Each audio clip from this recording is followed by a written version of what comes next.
기도드리시겠습니다. 모든 것을 다 이루신 주님, 오늘도 말씀으로 우리의 부족함을 채워주시고 우리에게 세상을 이기는 믿음을 허락하시니 감사합니다. 주님의 말씀만이 우리의 소망입니다. 우리를 언제나 선한 길로 인도하시는 우리 주 예수 그리스도의 이름으로 기도드립니다. 아멘. 오늘은 예수님의 설교라는 말씀으로 주님의 은혜를 함께 나누도록 하시겠습니다. 우선 오늘 본문의 배경과 예수님의 설교에 대해서는 콜린 스미스 목사님의 은혜가 이끌게 하라 라는 글의 내용을 더해서 설명드리도록 하겠습니다. 자, 일단 여러분들은 예수님은 나사렛 예수라고 불리셨다는 사실을 잘 알고 계실 겁니다. 그리고 누가복음은 예수님께서 어릴 때부터 살아오셨던 나사렛, 고향이나 다름없는 그 나사렛을 방문하셨던 이야기로서 누가복음 예수님의 공생애를 시작합니다. 바로 오늘 본문 16절에 정확히 나타나 있습니다. 예수께서 그 자라나신 곳 나사렛에 이르사 안식일에 늘 하시던 대로 회당에 들어가사 성경을 읽으려고 서심해. 사실 오늘 본문의 이야기는 예수님께서 공생애, 즉 공적으로 일하기 시작하신 지 약 1년쯤 되었을 때의 일입니다.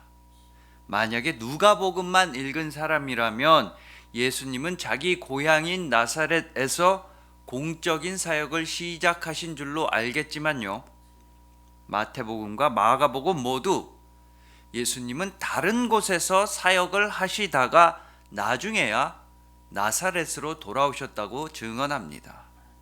그리고 요한복음은 예수님께서 가나의 혼인잔치라든지 가버나움, 예루살렘에서 하셨던 일을 우리에게 알려주고 있습니다.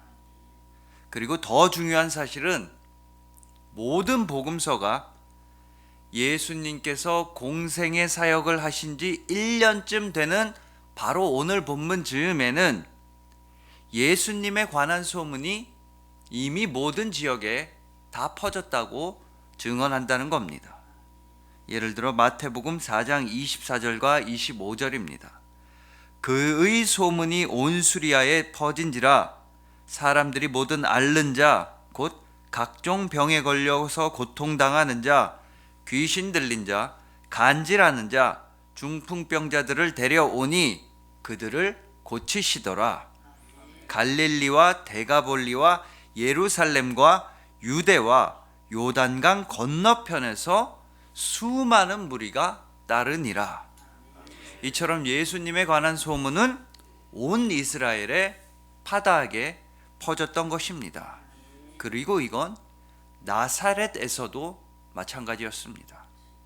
자, 그렇기 때문에 예수님께서 이곳저곳에서 엄청난 기적을 일으켰다는 소문이 예수님의 고향이나 다름없는 나사렛에선 얼마나 큰 뉴스가 되고 얼마나 큰 호기심과 흥분을 불러일으켰을지는, 그리고 나사렛 사람들이 얼마나 신나서 자기들끼리 이런저런 말을 했을지는 우리가 상상하기 어렵지 않습니다. 쉽게 말해서 우리 고향 사람이, 우리 동네 사람이 대스타가 된 겁니다. 우리랑 같은 마을에서 자랐으며 집안 사정, 학창 시절 전부 다 알고 있는 사람이 텔레비전에 나오고 모두가 다 아는 유명인이 된 거라고, 마치 우리 고향 사람 중 한 명이 미스터 트롯에서 우승을 했다고 생각하시면 됩니다. 사실 이 나사렛에는 어린 시절에 예수님과 동네에서 함께 뛰어놀았을 그 어린아이들이 이젠 30대가 되었을 테고 결혼도 하고 자식도 있는 사람들도 많았을 겁니다. 또 예수님이 목공소에서 만들거나 고치셨던 식탁이나 의자를 자기 집에 가지고 있는 사람들도 많았을 겁니다. 그런데 그 예수가, 자기네들이 너무나도 잘 아는 예수가 이제는 엄청난 유명인사가 되어서 고향에 돌아오는 겁니다.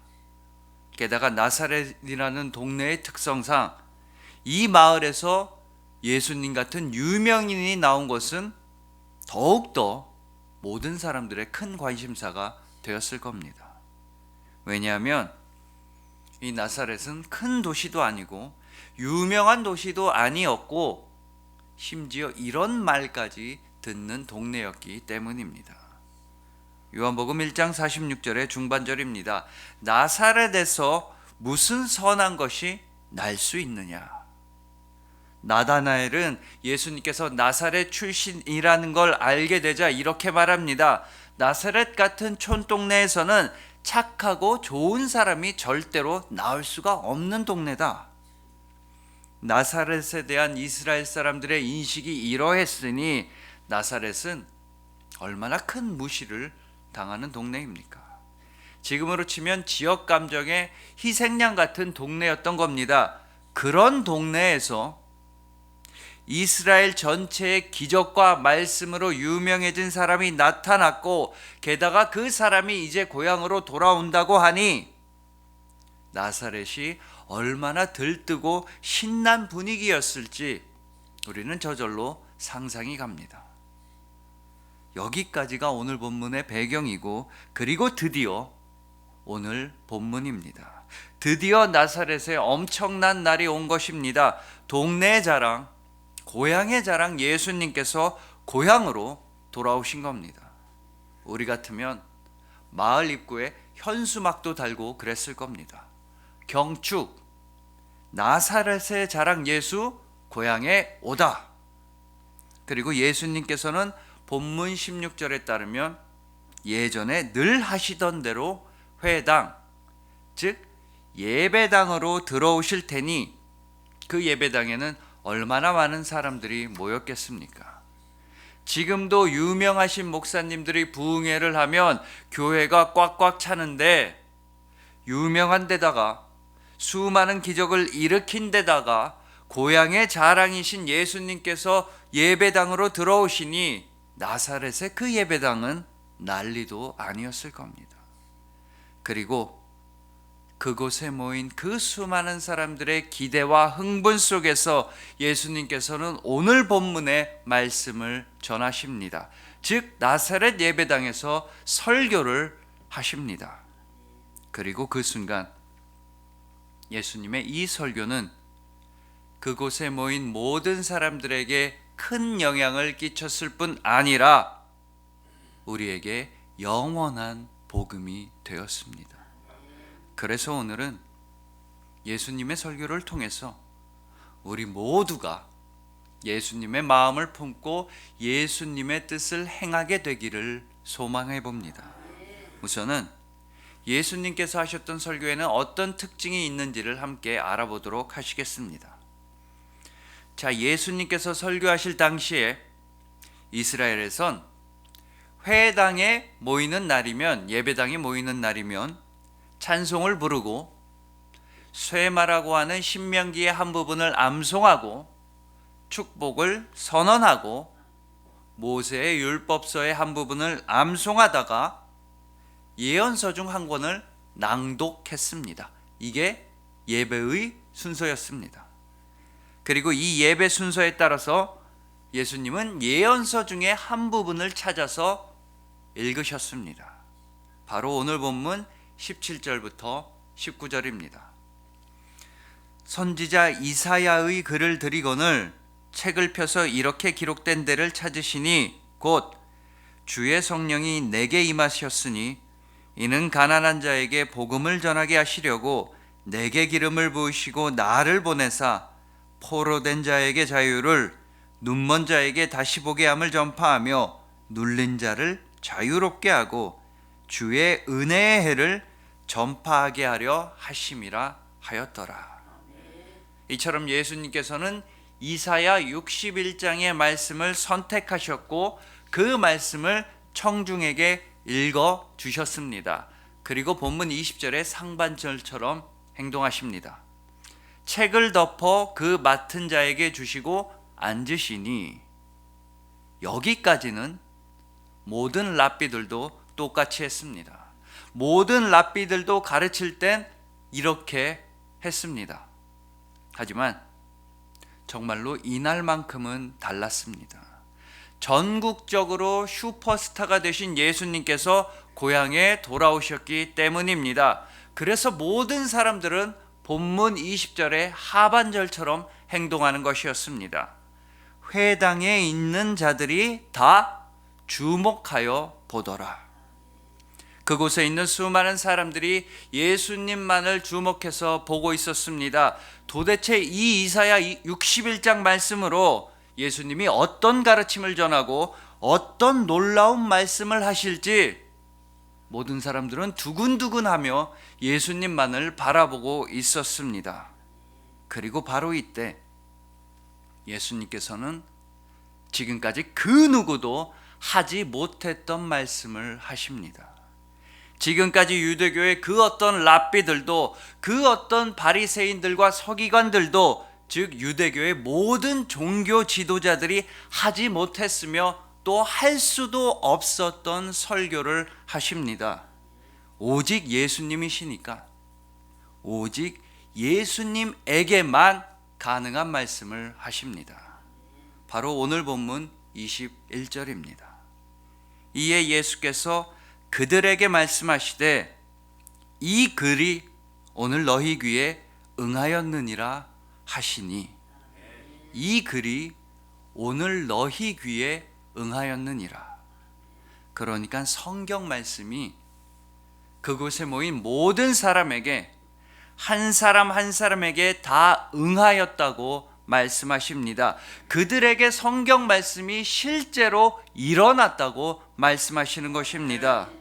그들과는 동떨어져 있던 그 성경 말씀이, 그들과는 별 상관이 없다고 생각되던 예언서의 말씀이 그들에게 이루어졌다고 말씀하십니다. 즉 말씀이 현실이 되었다고 설교하십니다. 게다가 예수님께서는 이런저런 중언부언을 하지도 않으셨습니다. 말을 돌려가면서 그럴싸한 얘기로 포장을 하지도 않으셨습니다. 매우 간단하지만 그래서 더욱 분명하고 더욱 확실하게 말씀하셨습니다. 이 글이 오늘 너희 귀에 응하였느니라. 다시 말해서 예수님께서는 성경이 이루어졌다고 말씀하십니다. 그것도 미래의 소망, 미래의 희망을 이야기하는 예언서가 그곳에 모인 모든 사람들에게 바로 오늘, 바로 이 순간 현실로 이루어졌다고 말씀하십니다. 여러분, 이것이 바로 주님의 말씀, 주님의 설교였습니다. 예수님께서는 먼 미래의 일을 말씀하시는 것도 아니었고 아주 먼 과거의 일을 얘기하시는 것도 아니었습니다. 바로 오늘, 바로 지금 이 순간을 위한 말씀을 여러분들에게 하십니다. 모든 성경은 예수님 안에서 이루어진다는 말씀을 여러분들에게 전하여 주십니다. 내가 여기 온 것은 바로 오늘, 바로 너희에게 소망이 있음을, 너희에게 희망이 있음을 말해주기 위함이다. 이것이 바로 예수님의 설교, 예수님의 말씀이었습니다. 예수님께서는 바로 오늘 여러분들에게 영원한 소망, 즉 천국 소망을 주십니다. 여러분들이 아무런 소망이 없다고 절망할 때에도 바로 지금, 바로 여러분들에게 소망이 있다고 말씀하십니다. 성경 말씀은 나와는 관계없는 이야기라고, 나한테는 별 도움이 안 되는 이야기라는 생각이 드실 때 예수님께서는 여러분들에게 말씀하십니다. 이 글이 오늘 너희 귀에 응하였느니라. 가난한 자에게 복음이 전파되고 죽음의 문제에서 해방되고 질병의 고난에서 풀려나고 모든 공포와 어려움이 사라졌다는 말씀이 너희에게 다 이루어졌다. 이 글이 오늘 너희 귀에 응하였느니라. 그러니 여러분, 힘들고 지칠 때일수록 더욱더 말씀 앞으로 나아오십시오. 주님 안에서 말씀을 읽고 듣는다면 주님께서는 반드시 그 말씀을 이루어 주십니다. 바로 지금, 바로 오늘, 바로 여기에서 이루어 주십니다. 여러분의 삶 가운데에, 여러분의 고난 위에, 여러분의 슬픔 위에 주님의 말씀이 응하여지고 이루어질 것입니다. 그리고 그 말씀이 주시는 평안이 여러분의 모든 어려움을 덮을 것입니다.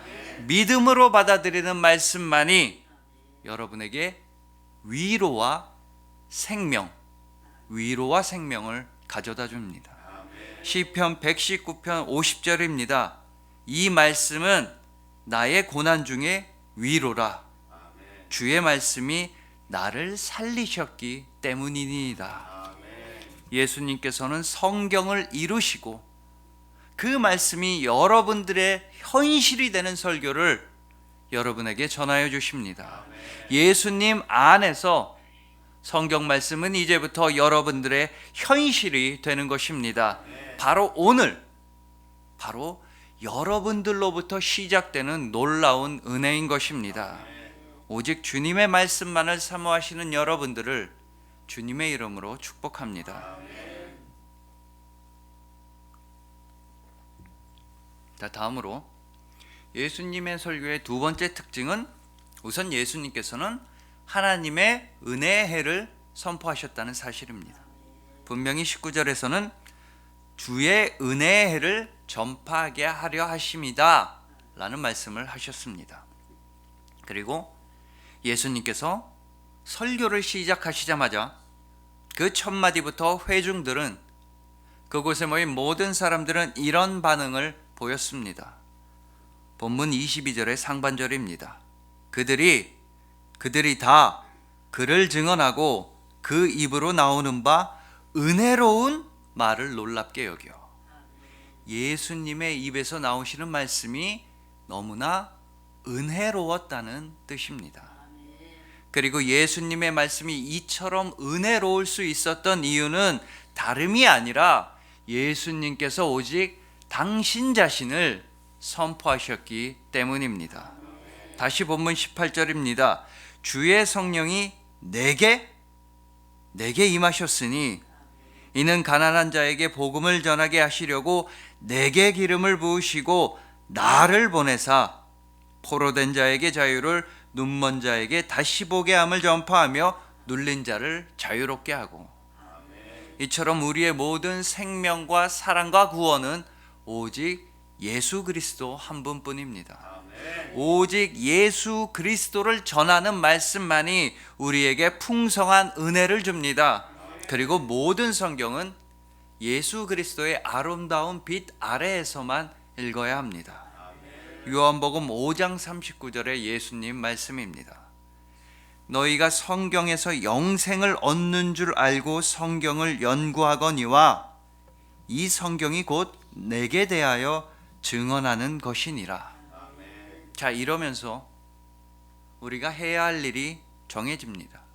그리스도인들이 해야 할 일이 하나로 좁혀지게 됩니다. 그것은 바로 오직 예수 그리스도를 전하고 오직 예수 그리스도만을 선포하는 것입니다. 성경 말씀이 사람들에게 살아있는 말씀이 될 수 있는 것도, 우리의 간증과 우리의 증언이 사람들에게 은혜가 되는 것도 우리가 오직 예수 그리스도를 전하기 때문입니다. 이것이 교회가 해야 하는 일의 전부입니다. 이것이 그리스도인의 삶이 나타내야 하는 일의 전부입니다. 오직 예수 그리스도입니다. 예수 그리스도를 따라서 오직 예수 그리스도만을 전하시는 여러분들을 주님의 이름으로 축복합니다. 하지만 이렇게 예수님을 전하는 것이 항상 즐겁고 항상 신나는 일이 될 수는 없습니다. 모든 사람들이 은혜를 받고 모든 사람들이 우리를 반갑게 맞이하여 주지는 않습니다. 절대 그렇지 않습니다. 우리는 때때로, 아니 자주자주 배척당합니다. 우리는 매우 많은 무시를 당하고 언제나 고난을 당하며 살아갑니다. 이건 우리뿐만이 아닙니다. 예수님께서도 고난당하셨습니다.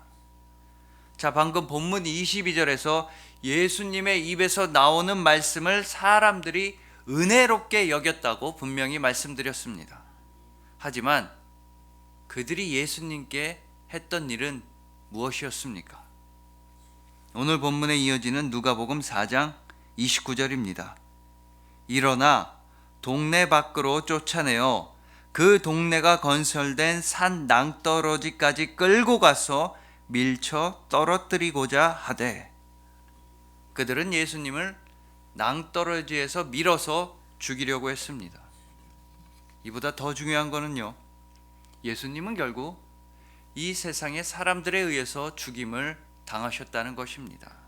예수님의 은혜와 예수님의 복음을 받아들이지 않는 사람들에 의해서 너무나 고통스럽게 돌아가셔야 했습니다. 하지만 예수님을 믿는 우리에겐 참으로 큰 소망이 있습니다.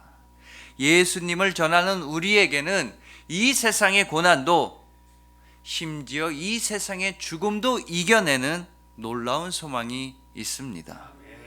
죽임을 당하신 예수님께서 우리를 위하여 부활하셨기 때문입니다. 고린도후서 4장 8절부터 10절 말씀입니다. 우리가 사방으로 우겨쌈을 당하여도 쌓이지 아니하며, 답답한 일을 당하여도 낙심하지 아니하며, 박해를 받아도 버림받지 아니하며, 거꾸로 트림을 당하여도 망하지 아니하고, 우리가 항상 예수의 죽음을 몸에 짊어짐은 예수의 생명이 또한 우리 몸에 나타나게 하려 함이라.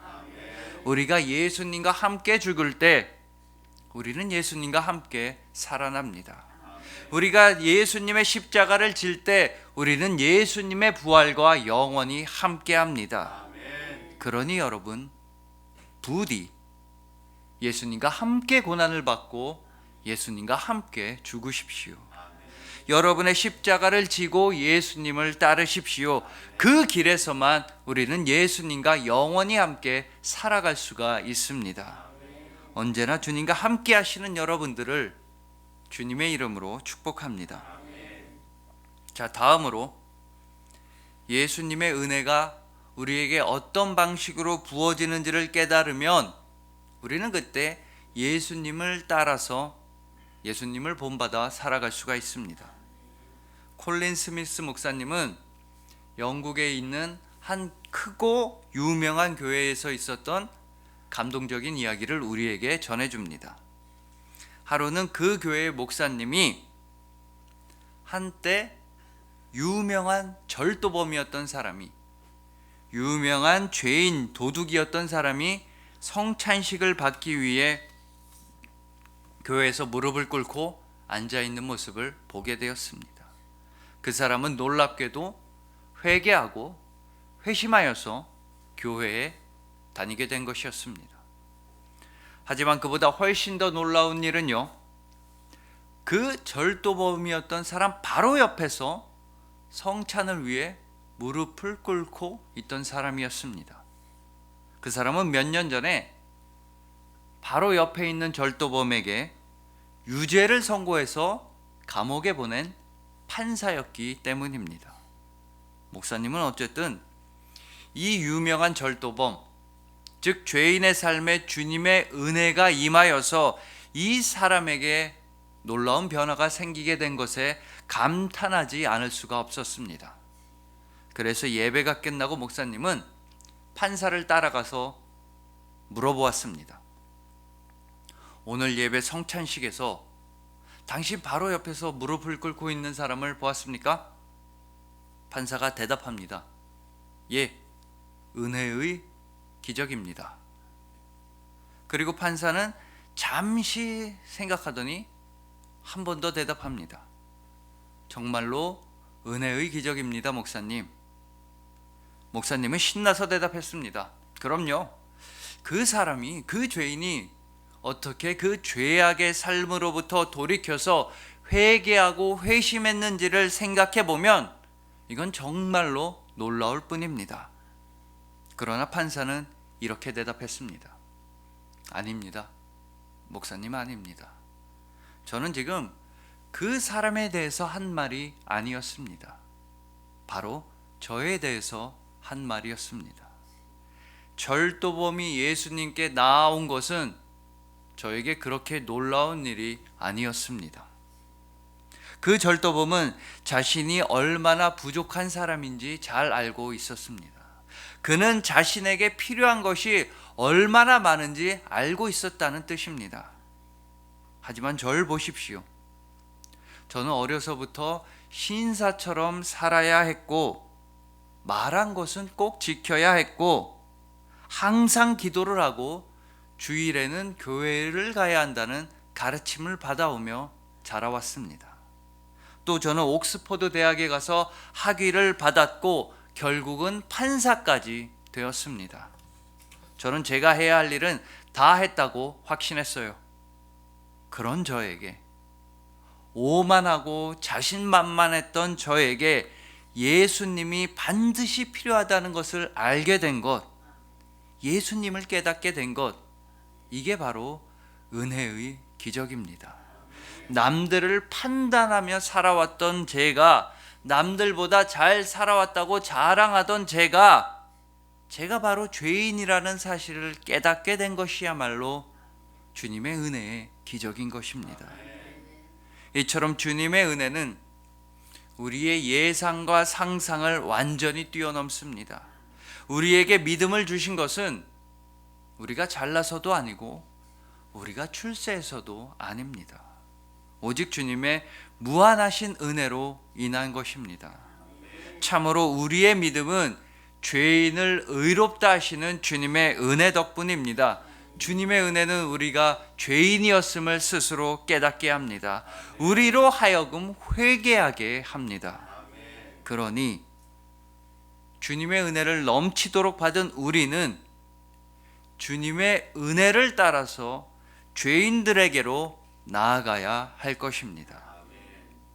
자, 지금 이곳에서 예배를 드리시는 여러분의 대부분들은 아마도 예수님을 믿는다는 이유로 욕을 들어보셨을 겁니다. 별의별 모욕을 다 당해보셨을 겁니다. 우리가 사는 세상은 그렇습니다. 죄악과 탐욕과 이기심으로 가득 찬 세상은 당연히 그리스도인인 우리를 무시합니다. 하지만 우리가 예수님께서 직접 들으셨던 욕을 똑같이 들은 적이 있나 생각해 봅니다. 우리가 예수쟁이라든가 교회에 미친 사람이라든가 하는 말은 우리가 들어봤지만 과연 예수님께서 들으셨던 바로 그 욕을 우리가 들었느냐 하는 것입니다. 마가복음 2장 16절입니다. 바리새인의 서기관들이 예수께서 죄인 및 세리들과 함께 잡수시는 것을 보고 그의 제자들에게 이르되 어찌하여 세리 및 죄인들과 함께 먹는가?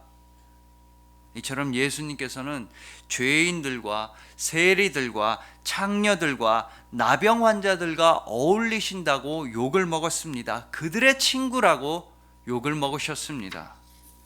하지만 우리는 과연 죄인들의 친구, 세리들의 친구, 창녀들의 친구라는 말을 들어본 적이 있습니까? 왜 우리는 우리의 손을, 우리의 평판을, 또 우리의 삶이 더럽혀지는 것을 두려워하는 것입니까?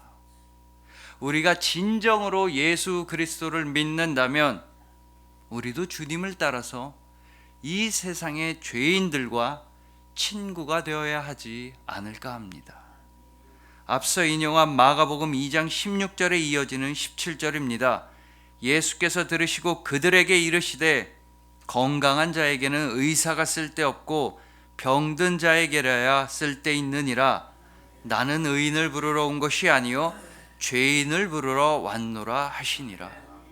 예수님께서는 죄인을 부르시러 이 땅에 오셨습니다.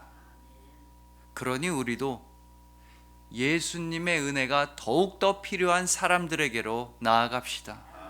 내가 만나기 꺼려진다고 그 사람들을 피할 것이 아니라 예수님을 만나야만 하는 사람들에게로 나아가야 합니다. 내가 싫어한다고 그 사람들을 멀리할 것이 아니라 예수님께서 찾으시고 예수님께서 사랑하시는 그 사람들에게로 나아갑시다. 언제나 예수님을 따라 살아가시는, 예수님을 본받으시는 여러분들 되시기를 간절히 소망합니다.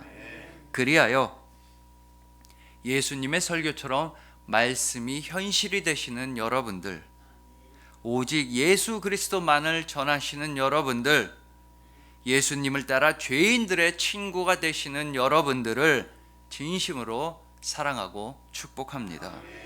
기도드리시겠습니다. 모든 것을 다 이루신 주님, 주여. 오직 주님 안에서 말씀이 우리의 현실이 되게 하시고 아멘. 말씀이 우리의 능력과 지혜가 되게 하여 주시니 감사합니다. 아멘. 주님의 말씀만으로 살아가겠습니다. 아멘. 말씀만이 우리의 소망입니다. 아멘. 우리를 언제나 선한 길로 인도하시는 우리 주 예수 그리스도의 이름으로 기도드렸습니다. 아멘. 아멘.